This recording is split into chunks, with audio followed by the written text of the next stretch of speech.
दोस्तों, जब इंडिया पाकिस्तान आखिरी बार किसी सीरीज में भिड़े थे, तब पाकिस्तानी खिलाड़ी भारतीय टीम के सामने नंगा नाच करने लगे और पहली बार के बाद ही पाकिस्तान की टीम अपनी जीत पक्की मान चुकी थी, क्योंकि भारतीय टीम महज 167 रनों पर ऑल आउट हो चुकी थी। लेकिन फिर भारतीय जाबाजों ने पाकिस्तान की ही औकात बता दी और मैच खत्म होने के बाद पाकिस्तान टीम शर्म से अपना मुंह छिपाने लगी। तो दोस्तों, यह बात है साल 2012 में इंडिया पाकिस्तान के बीच खेले गए तीसरे वनडे मैच की, जिसमें भारत पहले बैटिंग करता है और पहले ओवर से ही पाकिस्तान के तेज गेंदबाज गेंद को हवा में लहराने लगे। भारतीय खिलाड़ी शॉट्स तो लगा रहे थे, लेकिन फिर भी काफी मुश्किल हो रही थी और फिर चौथे ओवर में जुनैद ने जोरदार अपील किया, पर अंपायर ने उसको नकार दिया। लेकिन अगले ओवर में इरफान ने रहाणे को चलता कर दिया। 19 के स्कोर पर भारत को पहला झटका लग गया था, जिससे पाकिस्तान में उबाल आ गया था। उसके बाद मैदान पर आए विराट कोहली और आते ही एक चौका लगाते हैं, लेकिन उनकी गेंदबाजी में रफ्तार होती थी। साथ में उनकी गेंदबाजी लाइनअप में एक 7 फीट का लंबा तेज गेंदबाज था, जिसके लिए बल्लेबाजों को अलग से प्रैक्टिस करनी पड़ती थी।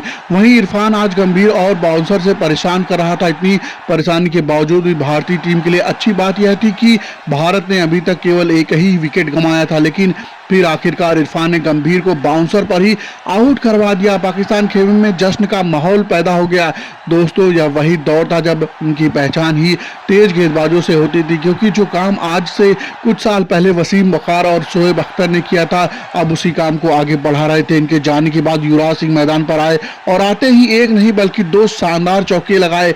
युवराज के इस अप्रोच को देखकर दर्शकों में थोड़ी राहत की सांस जरूर मिली, लेकिन 10वें ओवर में 37 के स्कोर पर विराट कोहली स्लिप में कैच थमा बैठे। अब बारिश जुनैद गेंदबाजी कर रहे थे। आज भारत के सभी बैट्स स्ट्रगल कर रहे थे। यह वही वक्त था जब उच्च दर्जे की गेंदबाजी हुआ करती थी और उनके सामने युवराज सिंह अच्छे शॉट्स तो लगा रहे थे, जो काफी बड़ी बात थी। दबाव इतना ज्यादा था कि 15 ओवरों में भारतीय टीम का स्कोर 50 के पार पहुंच सका। इस ओवर में युवराज सिंह ने पहले तो 2 चौका लगाया, फिर सुरेश रैना ने बेहतरीन चौका मारकर इस ओवर से 18 रन निकाल लिए, जिससे लगा कि अब भारत की पारी संभल जाएगी। लेकिन फिर अगले ही ओवर में युवराज सिंह मोहम्मद हाफिज की गेंद पर बोल्ड हो गए। सोचो, पाकिस्तान के मन में गेंदबाजी को आउट कर नहीं कर सके, तब मोहम्मद हाफिज जैसा लप्पू सा गेंदबाज उनको बोल्ड कर देता है। इसलिए पाकिस्तान की गेंदबाजी बहुत ही मजबूत हुआ करती थी। उसने भारत को चौथा झटका दे दिया। युवराज कुछ खास नहीं कर सके, लेकिन तब तक दिखे शानदार 20वें ओवर में सुरेश रैना ने इस पारी को पार भी लगाने की कोशिश की। क्रीज पर MS धोनी की और रैना की जोड़ी थी और सारा का सारा दारोमदार इन्हीं 2 विकेटों पर टिका हुआ था। ऐसा लगा कि इन दोनों ने पारी को संभाल लिया है, क्योंकि ठीक ठाक बैटिंग भी कर रहे थे, क्योंकि MS धोनी ने हाफिज की लगातार आगे निकलकर 2 छक्का मार दिया था, जिससे पाकिस्तान खेमे में थोड़ा तो दबाव जरूर पैदा हुआ और इन्हीं 2 के साथ भारतीय टीम का स्कोर भी 100 रनों के पार पहुंच गया। यहां भारतीय टीम की पारी पटरी पर वापस आ रही थी, दर्शकों में उत्साह आया था। तभी सुरेश रैना 59 रन गेंदों में 31 रन बना करके अजमल की गेंद पर LBW आउट हो गए। इसके साथ ही 48 रनों की पार्टनरशिप भी टूट गई है। पाकिस्तान दर्शक खुशी से झूम उठे, एक बार फिर पाकिस्तान में वापसी कर ली। इसके बाद रविंद्र जडेजा आसून मैदान पर आए और वह भी पहली गेंद पर आउट हो गए। 111 रनों पर भारत ने अपने 6 विकेट गंवा दिए। अब क्रीज पर MS धोनी इकलौते ऐसे बल्लेबाज थे जो टीम की नैया को पार लगा सकते हैं और जडेजा ने अजमल की हैट्रिक को रोक दिया। अब MS धोनी को बड़ा शॉट खेलना बेहद ही जरूरी था और एक बार फिर से हाफिज को 6 मार दिया। उस वक्त जडेजा कोई प्रॉपर बल्लेबाज नहीं थे। उस वक्त उनकी बल्लेबाजी में वो गहराई नहीं पाई गई थी, क्योंकि जडेजा नए नए आए थे। अपील इसलिए आप देखिए, अजमल को ईगो मानो भारत को चिढ़ा रहा हो और एक बदतमीज की तरह बार बार किसी पालतू जानवर की तरह अपील कर रहा हो। वाइड गेंद पर भी धोनी को आउट करने की मांग करने लगा। अंपायर भी हैरान हो गया। दिक्कत की बात यह थी कि उस समय DRS नहीं होता था। यदि अंपायर ने आउट दिया तो धोनी कुछ नहीं कर पाते। इसी के गुस्से में धोनी ने अगले ही ओवर में मोहम्मद हाफिज को सामने की तरफ जोरदार शॉट खेला। पाकिस्तान खिलाड़ी अपनी हद पार कर रहे थे। इस मैच को जीतने की बार बार फालतू की अपील किए जा रहे थे। इसके जवाब में MS धोनी गुस्सा होकर उन पर तेजी से प्रहार करने लगे, लेकिन 131 के स्कोर पर MS धोनी उमर गुल की गेंद पर कैच थमा बैठे। भला धोनी अकेले क्या ही कर पाते। धोनी ने 36 रन बनाए। यहां भारतीय टीम का 150 के पार जाना भी मुश्किल हो गया, क्योंकि जडेजा तो पार्ट टाइम बैटिंग कर लेते। इसी बीच पाकिस्तान ने एक आसान सा कैच ड्रॉप कर दिया, इस दौरान हेलमेट पर जाकर टकरा गई, जिसके चलते भारत को मुफ्त में 5 रन मिल जाते हैं। लेकिन इसके बावजूद विकेट नहीं रुके और भुवनेश्वर कुमार भी अजमल का शिकार हो गए। तभी रविंद्र जडेजा ने अचानक से आगे निकलकर फास्ट बॉलर को 6 मार दिया, क्योंकि अब भारतीय टीम का 8 विकेट गिर चुका था और स्कोर को 150 के पार ले जाना बेहद जरूरी हो गया था। जडेजा संघर्ष कर रहे थे, इसी बीच ईशांत शर्मा ने भी मिड ऑफ को क्लियर करके चौका लगा दिया। जैसे तैसे भारत की पारी आगे बढ़ रही थी। ईशांत शर्मा भी अजमल की गेंदों पर हाथ कैच थमा बैठे। इस विकेट के साथ ही टीम ने अपना 9 विकेट गंवा दिया। फिर जडेजा ने लगा कि कम से कम गेंदों में ज्यादा से ज्यादा रन बनाकर टीम को एक सम्मानजनक स्कोर तक पहुंचाया जा सके, लेकिन अजमल की गेंद पर वो बाउंड्री पर कैच थमा बैठे, जिसके बाद पाकिस्तान टीम इस जस्ट को मनाती रही मानो इस कैच को जीत लिया हो, क्योंकि भारतीय टीम 50 ओवरों में मात्र 167 रन बना करके ऑल आउट हो गई। पाकिस्तान के इस खतरनाक प्रदर्शन को देख करके पाकिस्तान में पटाखे तक फूटने लगे। दूसरी पारी शुरू होने से पहले ही हर कोई उनकी जीत का जश्न मना चुका था। उसके हिसाब से इस मैच को मात्र 20 ओवर में ही खत्म कर देंगे। उस समय 20 ओवरों में इस टारगेट को हासिल करना कोई बहुत मुश्किल नहीं लग रहा था। अब 50 ओवरों में 168 रन का पीछा करना पाकिस्तान की तरफ से जमशेद और अजमल मैदान पर आए। भुवनेश्वर कुमार गेंद लेकर तैयार होते हैं और उन्होंने अपने लय में गेंदबाजी शुरू कर दिया। इस मैच को जीतने के लिए भारत को शुरू में ही विकेट लेना बहुत जरूरी था और भुवनेश्वर कुमार ने अजमल को एलबीडब्ल्यू आउट कर दर्शकों में जोश पैदा कर दिया। भुवनेश्वर की लहराती गेंद का तोड़ किसी के पास नहीं था। महज 3 के स्कोर पर पहला झटका लग गया। अब यूनुस खान मैदान पर आए और आते ही जोरदार चौका लगा दिया। सोचा कि चंद गेंदों में ही लगातार चौके लगाकर मैच को खत्म कर देंगे, लेकिन भारतीय खिलाड़ी भी फील्डिंग में अपनी जान झोंक रहे थे और पाकिस्तान को उनकी औकात बताने के लिए हर मुश्किल से गुजर रहे थे, जिससे भारतीय खिलाड़ियों में भरोसा भी आ गया था। भारत की इस मैच को जीता जा सकता है और गेंदबाजी भी इसी भरोसे के साथ गेंदबाजी कर रहे थे कि वह पूरे दम से गेंदबाजी कर रहे हैं, यानी भारतीय टीम हार नहीं मानने वाली थी।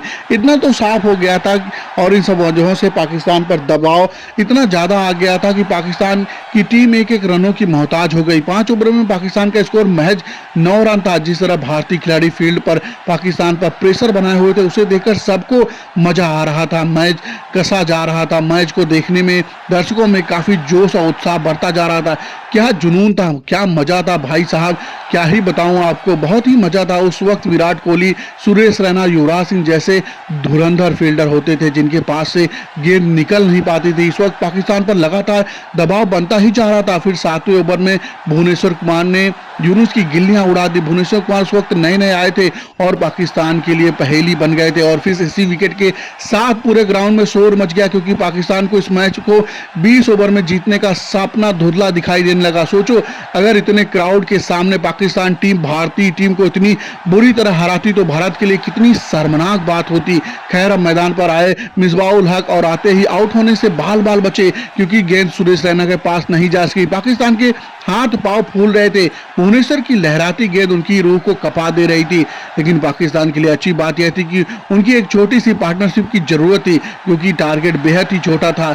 इसके लिए पाकिस्तान के जीतने को चांस बेहद ही ज्यादा थे और वहीं पर यदि भारत को इस मैच को जीतना था तो लगातार दबाव बनाकर विकेट लेने की जरूरत थी, जो काफी मुश्किल था। और अब जमशेद और मिसबा ने पारी को संभाल लिया। फिर जमशेद को मिसबा ने पारी को संभाला और दोनों ने मिलकर के चौके लगाने लगे, जिसकी वजह से भारतीय टीम पर वापस से दबाव आने लगा। भारतीय टीम एक वक्त पर 3-3 स्लिप लगा रही थी, लेकिन अब भारतीय टीम पर 3 स्लिप होने के साथ अब बेहद ही हट चुकी थी। इसके अंदाजा लगा जा सकता था। इन दोनों की बेहतरीन बल्लेबाजी से भारत टीम के मैच बाहर होने लगा था। उनके हाथ से मैच अब बाहर जाने लगा था। इन दोनों ने शॉट दबाने की कोई प्रॉब्लम नहीं हो रही थी। आसानी से रन बनते जा रहे थे, तो चौके लगाए या सिंगल डबल निकाले थे, वो अपना रन रेट आगे बढ़ाते जा रहे थे। इसकी वजह से भारत पर दबाव भी बढ़ने लगा और जो जीतने की उम्मीद थी वह भी पूरी तरीके से खत्म होने लगी। मोहम्मद शमी हो या भुवनेश्वर कुमार हो या ईशांत शर्मा, सबको रन पड़ते रहे। इन दोनों की बेहतरीन पारी से अब स्कोर भी 18 ओवरों में 50 के पार पहुंच गया। पहली बात तो यह थी कि ओवर से कोई मतलब ही नहीं था, क्योंकि रिटायर्ड रन बेहद ही कम था। इसीलिए पाकिस्तान के पास बहुत ही मौका था कि समय लेकर पिच पर समय बिताए, रन बनाना जरूरी हो गया था। उनके पास मैच जीतने के लिए गेंदें पर्याप्त थी, बस उसको पिच पर खड़ा होना था और यही काम वो बखूबी निभा रहे थे।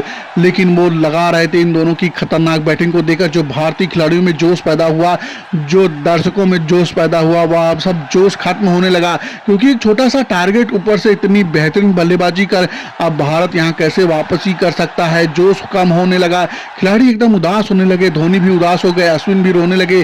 तब MS धोनी ने रवि अश्विन को गेंदबाजी के लिए बुलाया और अश्विन ने नासिर को अपनी फिरकी में फंसा लिया, जिससे जीतने की उम्मीद जिंदा हुई। यहाँ पाकिस्तान को 177 गेंदों में 107 रन बनाना था। एक एक रन भारत की उम्मीदों पर पानी फेर रहा था, लेकिन वह तो चौके लगा रहे थे, सिंगल डबल लेते ही खतरा पर बाउंड्री लगा रहे थे, यानी खतरा दुगनी रफ्तार से आ रहा था। पिच पर उछाल कम थी, इसीलिए वह बार बार आउट होने से बचे जा रहे थे, क्योंकि ईशांत शर्मा की एक गेंद बल्ले का एज लेकर स्लिप में गई, अश्विन के आगे ही गिर गई। विकेट लेने का जो मौका था वह भी हाथ से निकल गया, तभी एक रन आउट मिल सकता था, लेकिन वह भी हाथ नहीं लग सका। यह सब देखने के बाद ऐसा लगा कि भारत इस मैच को हार जाएगा, वो भी बहुत ही आसानी से। ऊपर से अश्विन ने वाइड फेंककर 4 रन दिया, साथ में एक वाइड के रूप में 5 रन दे दिया बिना किसी गेंद के, जिससे अश्विन समेत MS धोनी भी हताश और निराश हो गए, यानी हार भारत की पक्की हो चुकी थी। धोनी ने अपना सारा पैंतरा आजमा लिया था, अब तो स्कोर भी 100 के करीब जाने लगा। रविंद्र जडेजा ने थोड़ा जोर तो लगाया, लेकिन वह भी काम नहीं आ सका। फिर अगले ही ओवर में अश्विन को उमर अकमल ने चौका मार दिया। यहाँ पाकिस्तान की टीम 32 ओवर में 102 रन बना लेती है, हाथ में 7 विकेट था और भी 108 गेंदों पर मात्र 66 रनों की जरूरत थी। यहाँ तो पाकिस्तान की जीत पक्की थी, क्योंकि जो मौके बन रहे थे वो भी भारत की तरफ नहीं आ रहे थे। भारतीय खिलाड़ी अपना पूरा प्रयास दे रहे थे, पूरा प्रयास झोंक चुके थे, लेकिन विकेट नहीं आ रहा था। परंतु 113 को स्कोर पर आखिरकार अश्विन ने मिसबा को रैना के हाथों कैच करवा दिया। यह एक शानदार शार्प कैच था। सुरेश रैना ने बेहद ही सटीक तरीके से इस गेंद को पकड़ा, शायद ही कोई दूसरा होता है तो इस गेंद को पकड़ सकता था। इस विकेट के साथ ही यह मैच 50-50 का हो गया, लेकिन फिर भी पाकिस्तान के लिए ज्यादा आसान था। अब वापस से दबाव बनाने का प्रयास होने लगा। पाकिस्तान के पास मलिक और अकमर क्रीज पर थे, यह दोनों एक ऐसे बल्लेबाज थे जिनके सामने यह टारगेट कुछ भी नहीं था, पल भर में इस मैच को खत्म कर देते। यह तो 50 से कम रनों की जरूरत हो गई थी, लेकिन फिर ईशांत शर्मा ने शोएब मलिक को पवेलियन का रास्ता दिखा दिया और इस विकेट के साथ ही भारतीय खेमे में जश्न का माहौल पैदा हो गया। रिप्ले में देखा गया मलिक पूरी तरीके से आउट थे, ऐसे में अकमल तेजी से रन बना रहे थे, प्रयास में जुट गए और फिर वह भी आउट होने से बाल बाल बचे, जिससे 123 रनों पर 5 विकेट गिर चुका था और वापस से दबाव पाकिस्तान टीम पर आने लगा। तभी भारत ने शिकंजा कस लिया, क्योंकि जडेजा ने अकमल को जो 25 रन बना करके खेल रहे थे उनको भी अपनी जाल में फंसा लिया। अब पिच पर 2 नए बल्लेबाज, इसी कारण पाकिस्तान टीम पर लगातार दबाव बनता जा रहा था। जो गेंदें ज्यादा थी अब उनका अंतर कम होने लगा, लेकिन उनके लिए अच्छी बात यह थी कि अभी भी रिटायर्ड रन रेट उनके हक में था। यह भी यहाँ कोई केवल विकेट बचाकर खेलता वह भी मैच जीत जाते, लेकिन भारतीय खिलाड़ी भी घास छीलने थोड़ी आए थे। इसी बीच मोहम्मद शमी के गुल हेलमेट पर बाउंसर मार दिया, जो सीधे उनके हेलमेट पर जा लगी। इन सब की वजह से पाकिस्तान पर दबाव दोगुना हो गया। अब गेंदें डार्ट होने लगी। यहाँ पर 35 पर 27 रन बनाए थे, यानी कि गेंद को और रनों को अंतर और भी कम हो गया, यानी अब मैच में जान आ चुकी थी।